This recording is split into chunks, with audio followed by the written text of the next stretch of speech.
آج ہم بات کریں گے وحی کی حقیقت اور ضرورت. وحی کی حقیقت اور ضرورت کیا ہے؟ وحی کہتے کسے ہیں؟ تو اللہ تعالیٰ نے جب انسانوں کو پیدا کیا تو انسانوں کو پیدا کرنے کے بعد اب ان کو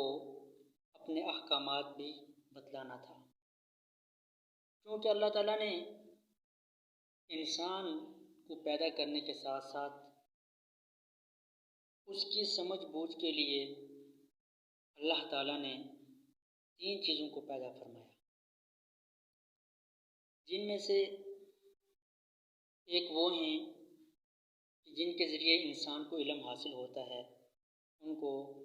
حواس خمسہ کہتے ہیں، جیسے آنکھ، کان، ناک، منہ وغیرہ. کہ آنکھ سے انسان دیکھتا ہے، دیکھ کر کسی چیز کو پہچانتا ہے. اسی طرح زبان سے کسی چیز کو چکھ کر اس کا ذائقہ محسوس کرتا ہے. اسی طرح سن کر انسان محسوس کرتا ہے کہ آیا یہ بات کس چیز کی ہے، یہ آواز کس چیز کی ہے، یا یہ کیا پڑھا جا رہا ہے. اور بعض چیزیں ہیں جو حواس کے ذریعے حاصل نہیں ہوتی تو عقل ان کو معلوم کرتی ہے. مثلا آنکھ نے دیوار کو دیکھا، آنکھ نے تو یہ محسوس کیا اس کا رنگ کیسا ہے، لیکن یہ اندر سے اس کی بناوٹ کیسی ہے، اس میں کتنا مال پڑا ہے، تو یہ حواس کے ذریعے معلوم نہیں ہو سکتا. آنکھ اس کو معلوم نہیں کر سکتی، بلکہ اس کو معلوم عقل کے ذریعے کیا جا سکتا ہے. اور اسی طرح ان دونوں چیزوں کی انتہا ہے. ایسا نہیں ہے کہ عقل لامحدود ہے، عقل کی بھی ایک حد ہے. عقل بھی ایک حد پہ جا کر ختم ہو جاتی ہے، اور جہاں پہ انسان کے حواس خمسہ اور عقل ختم ہو جاتی ہے وہاں سے وحی کی ابتدا ہوتی ہے. وحی چونکہ اللہ تعالیٰ نے اس مخلوق کو پیدا کیا ہے، تو اللہ تعالیٰ نے اس مخلوق کو پیدا کرنے کے بعد یعنی انسانوں کو جو پیدا کیا ہے تو ان کی راہ ہدایت کے لیے اللہ تعالیٰ نے اپنے برگزیدہ بندوں کو چنا ہے، جو اللہ تعالیٰ جن کو چن کر اللہ تعالیٰ اپنا پیغام اپنے بندوں تک پہنچاتے ہیں. جو انسان جو ہے اللہ تعالیٰ کی وحدانیت کو بھول کر کسی اور کام میں لگ جاتے ہیں تو اللہ تعالیٰ اپنی طرف متوجہ کرنے کے لیے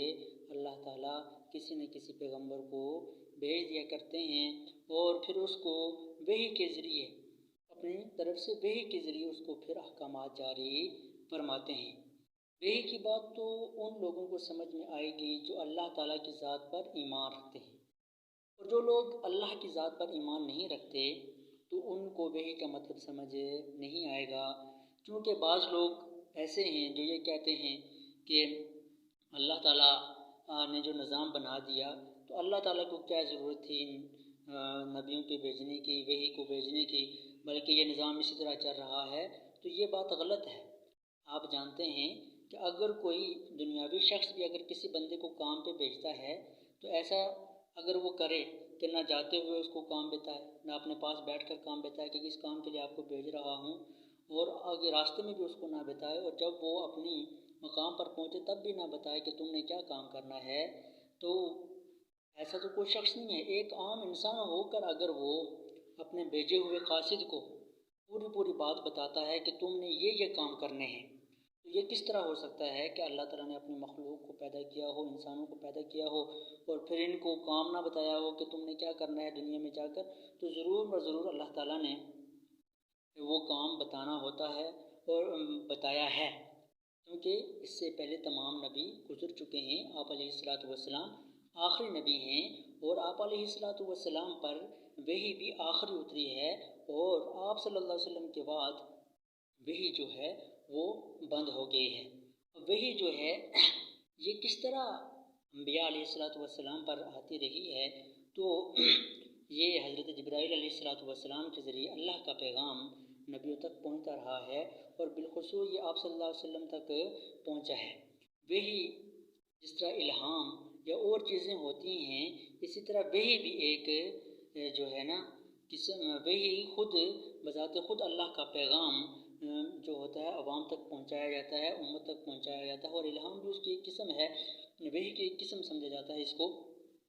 بہرحال ہماری بات وحی سے ہے، اور وحی چونکہ آپ صلی اللہ علیہ وسلم پر بھی حضرت جبرائیل علیہ السلام کے ذریعے سے اللہ تعالیٰ آپ صلی اللہ علیہ وسلم تک پہنچاتے رہے ہیں، اور آپ علیہ السلام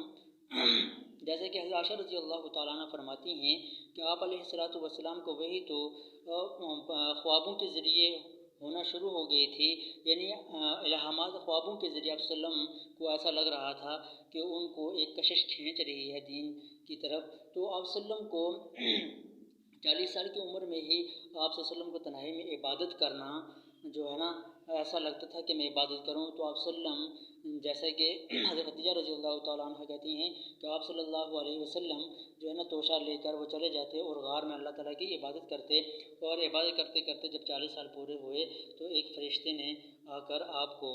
یہ وحی کی پہلی آیات اقرأ بسم ربک الذی خلق خلق الانسان من علق اقرأ وربک الاکرم